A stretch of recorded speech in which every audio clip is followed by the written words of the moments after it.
I'm helping find a cure that will benefit the world, but also benefit my grandchildren and my descendants. Yeah.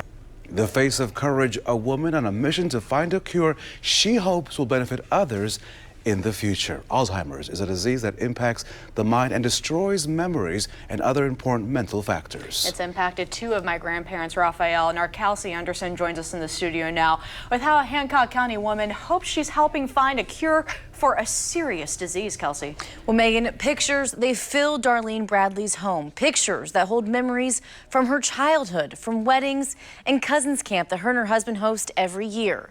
Memories that Darlene fears she'll soon forget.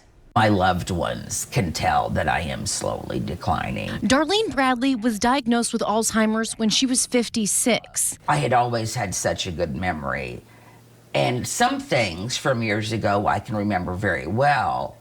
Last week, yesterday, I might have problems with. The disease, while physically invisible, is ugly. It's a hideous disease. And, you know, I already knew how horrible that path is and how it ends. Her dad was diagnosed with the disease years ago and fought the years-long battle. I watched my daddy decline so horribly. Other than snakes, there was nothing my daddy was afraid of.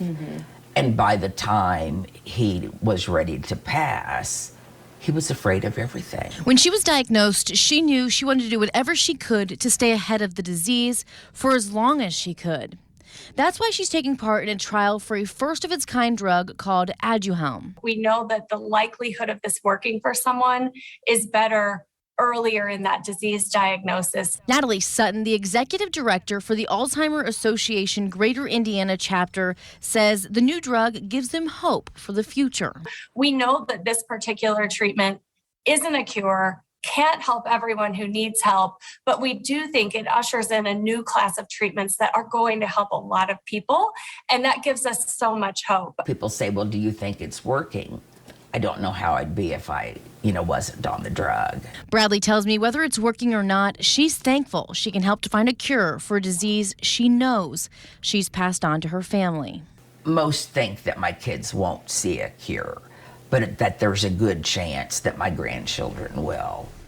Well, Raphael, after I left Darlene, she sent me a message and she said she wanted to tell me and everyone else that she's not afraid to die. She has a very strong faith in Jesus and she knows she's joining him. However, she says she is afraid of the path to get there, knowing that her family is going to have to watch her suffer through this disease. I'm smiling because of the courage it takes to tell that story. Exactly. Right? So we hope that she does cling to faith. What an amazing person, by the way. Yes. You talked about that drug, and the drug does offer a sense of hope to people, but can anyone with Alzheimer's use that drug? As of right now, no. So it's only available to those who are taking part in the trial and qualify for the trial. And it's also not covered by Medicare or Medicaid. And that's something that Darlene says is a shame. So if you or a family member needs assistance through the Alzheimer's Association of Greater Indiana, they want to help you. They have a 24/7 hotline. That number is 1-800-272-3900. Plus, they also have tons of resources online. I have all of that linked for you right now on this story at WRTV.com. Give Darlene a big virtual hug from everyone here at WRTV, because that is a face of courage, and we hope that all goes well for her and her family. Thank you so much. Appreciate you. Appreciate you. Good morning to you.